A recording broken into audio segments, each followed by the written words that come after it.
Hi, Amy. How you doing? Thank you for including your work. Okay, so we have shrunk down a new image from a magazine and use it on the web banner. I just make a few tweaks. Yes. Just a call to action for the animation. That's in the grading rubric. So it's kind of buried in there a little bit. So it is definitely a requirement, though. So we only want to include the call to action. Now, as far as the call to action goes, I don't see one here. I mean, I see the headline, Amethyst Bay, The Cure for Winter Blues, subhead, and it just says "Come visit us," but there's no promotional call to action. So I would like to see you include that, and just keep the headline, the subhead static.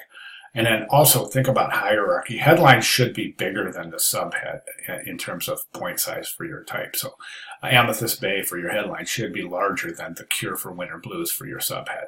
Also, if you're going to use title case here, make sure that you're using it for all the main words. So that C in Cure should be capitalized. I think as far as the imagery goes, there's some pretty significant issues.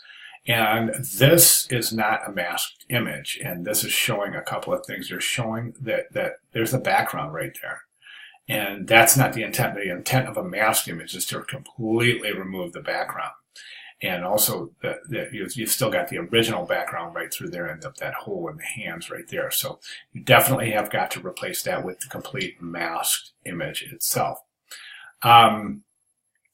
Conversely, the background image has been stretched to fit this, and we can see that clearly when we compare this background image to the background image in the magazine ad, where this hill is much more, it's higher and not as long. So that's a clear indication that this image was stretched without constraining the original aspect ratio, the original proportions of the image.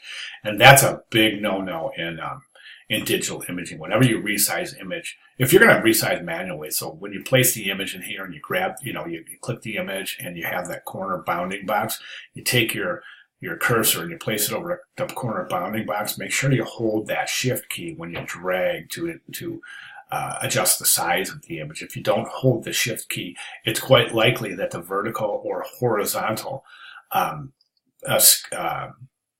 axis is going to be skewed. So holding that shift key down is going to ensure that the original aspect ratio is constrained.